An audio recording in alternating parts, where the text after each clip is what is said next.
Hello and welcome to this channel. I share tips and tricks on how to get the most out of X-Plane 12. And today we're going to do something a little bit different. We're at Manassas Regional Airport in a Cessna 172N with the enhanced flight model. I can post the details down in the description if you want the same aircraft. And as you can see outside, it's pretty nasty out here. This is the Manassas Regional Airport. It is cloudy. The ceilings, if I look at the airport details, 750 broken. So that means we're not going anywhere today. So instead of going flying, what we're going to do is talk about the Honeycomb Bravo Throttle quadrant and how you can set it up if you're a Mac user to get the most out of X-Plane 12. And this is based on a question that just came in, and I'm trying to answer that question right away. So at the end of this video, I will show you where you can get the add-on from the xplane.org store. It's a free add-on that will unlock all the buttons on the throttle quadrant, and it's going to make your life a whole lot easier. You install that on a Mac and you're going to enjoy the experience. So let's go and look at the settings. So here we are, my active profile. Of course, I've got many different profiles and maybe too many on this setup, but for GA single engine land, this is the profile that I use. And once you configure it, you can use it for additional airplanes, and I can make another video on how to do that, but we're not going to talk about that today. So here we are, a single engine land prop throttle mixture. Now for this aircraft, I really need throttle and mixture. And so my throttle quadrant, number 2 is right here. It's going to be my throttle. And then number 3 is going to be the mixture. Don't need propeller, but if you're going to use this same profile with another aircraft, go ahead and set number 5 as your propeller. So now let's go to the switches. Here, you've got your flap settings. And if you look here, flaps up a notch and flaps down a notch. That's what I use. And then we're going to talk about the autopilot in just a little bit. And then you also have your gear 18 and 19. That's your gear up and your gear down. By default, those would be the settings that will come across.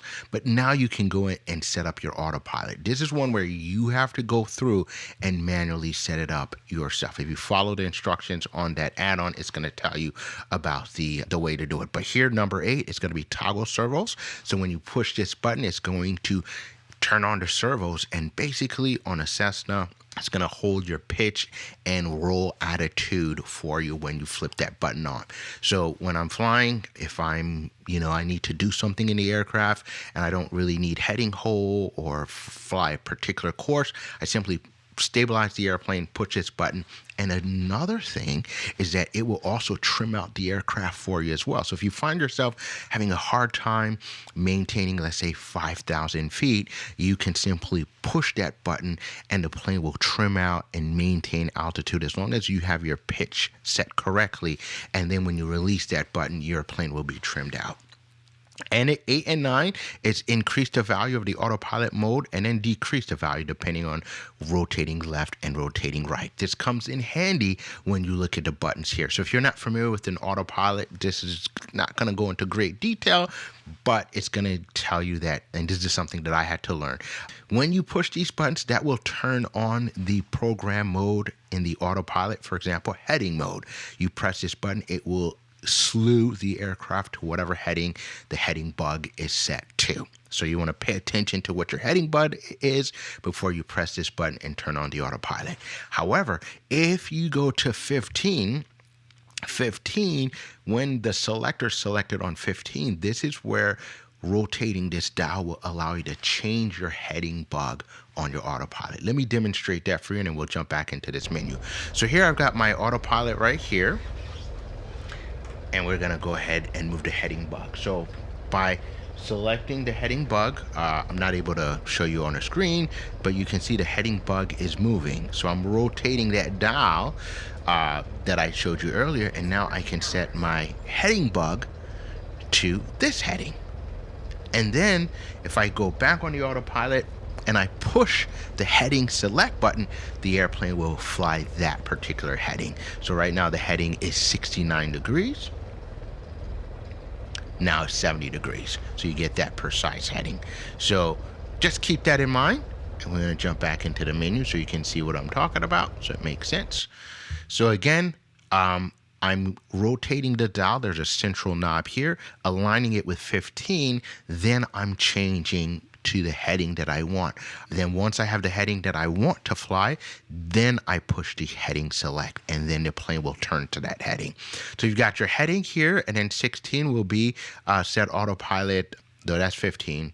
16 is vertical speed indicator. So again, if you're on a Cessna, you want to climb at 500 feet, you will rotate that dial one notch up to your vertical speed indicator, and then you can increase and decrease the rate at which you're climbing.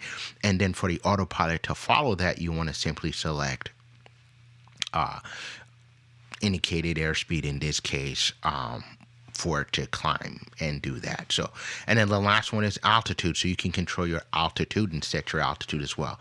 Number 14 is going to be your course heading. So when you're shooting your ILS approaches, you just press that course, and that will allow you to fly that particular course or track a VOR. So you can change the radio that you're tracking into. And then number 13 is your indicated airspeed. So you're climbing out, you can set what speed you want to climb out or descend at. So that's the autopilot right here. So those are the default buttons. Once you install that add-on that I will show you where to find it at the end of this video, you'll also get the lights for your gear up and gear down. So on the Cessna, you're not going to need the lights because the gear does not retract, but on other aircraft, it will go from green when the gear's down, red when it's in transit, and off when the gear is up. So there you go. So that's it. That's the autopilot. And then here, there are only 3 buttons that I use. The first button that I use here is to turn on and off my landing light. So the first notch I set up for landing light, and that comes in handy because if you're shooting approaches at night, you don't want to have to hunt around in the cockpit. You can simply flip that button on that switch right here, and that will turn on the landing light. So you want to select, it's a 2-action switch. So number 20 is lights off, number 21 lights on. So I can quickly glance at my throttle quadrant and I can say, oh, my lights should be on. Here is going to be my taxi lights. So those 2 settings I use. So your landing light is the left one, and then the next one over is my taxi lights for this type of aircraft. And then the last button that I activate all the way to the right is my carb heat off and carb heat on. So I use that as a switch because as I'm shooting my approach, as I'm configuring the airplane, it's a lot easier to just flip that switch than to scroll around with the mouse inside the cockpit to hunt around for the carburetor heat. So those are the 3 buttons that I use in addition to the autopilot, and then everything else I leave as stock. Now you're probably saying, well, you've got all these switches, why don't you use these other switches? As you learn a new airplane, it is really good to be familiar with where those buttons are in the actual aircraft. So for the other buttons, if I were to zoom in here, here we go. I want to leave those here like strobe, nav, lights, and fuel pump on and off. I leave those as actual switchable switches that I will have to slew my mouse to get to, because that reminds me of where those switches actually are, so that if I were ever to rent one of these airplanes, I will know where to look to find these switches as I familiarize myself with the aircraft. So that's the throttle quadrant, and that is the easy setup. Now I'm going to do one more thing. In times past, I used to fly with an Xbox controller, but now I also use a Logitech Extreme 3D Pro. So we're just going to go through the settings on my Logitech 3D Extreme Pro. So, of course, you've got your pitch up and down. If you need to know what that joystick is, you can do a quick search on the internet, but it's pretty straightforward. So you've got the normal joystick action. The trigger action, which is button 0, is contact ATC push to talk. This is going to save you so much time in the simulator, because as you're engaging with ATC, you don't have to use your other hand to hit enter on the keyboard. You simply select a push to talk, and then you can use the hat switch up and down to select the ATC options. And let me demonstrate to you what that looks like. So here I go. I pull my trigger, push to talk, and then now I can go to radio check, VFR departure simply by scrolling the hat switch up and down. So this comes in very handy because now with my hand on the throttle, not on the throttle, yeah, on the throttle and on the joystick, I can engage with ATC without taking my hand off of the joystick. So that's gonna save you a lot of time. I really enjoy that setting. My hat switch again, up is to quick glance up, quick glance down, and then left, right is glance left, and then glance right as well. Let me make sure that is set up. Yes, so there you go. So I use the hat switch to glance up and down in the airplane, and then I can glance to the left and to the right using the hat switch.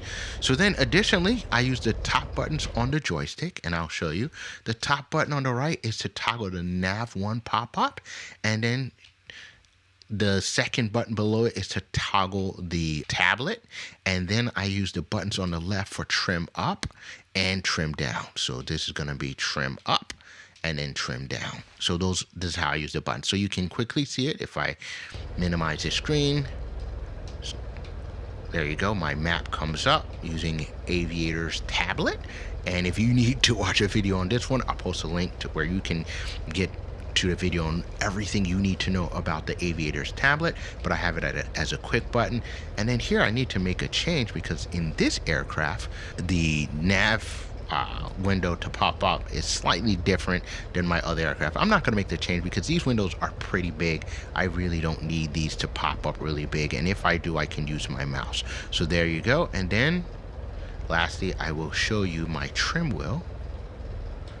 So there you go, trim down. So I also use the trim wheel on the Bravo Throttle quadrant. So if you take a look here, if I jump here,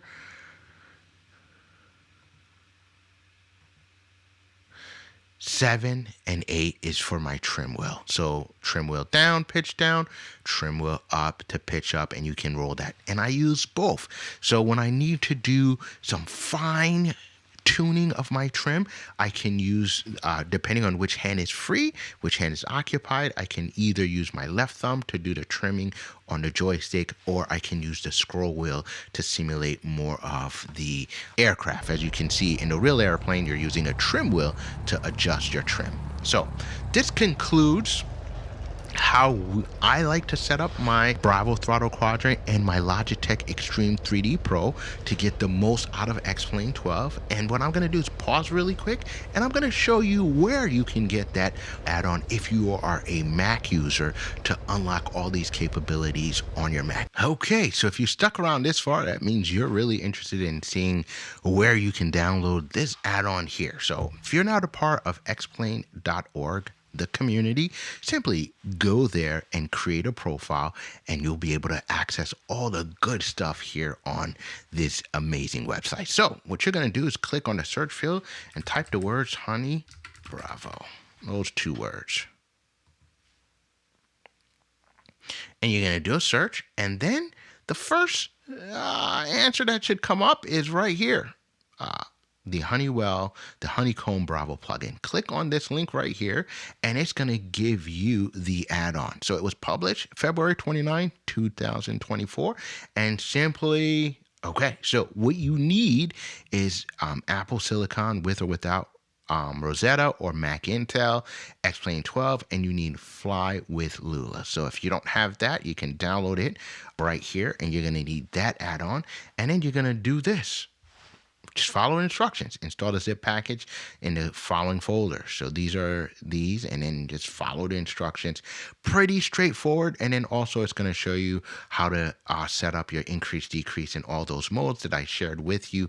And the important thing to remember, when you update X-Plane, make sure that you keep the old file, throttle-mac.joy.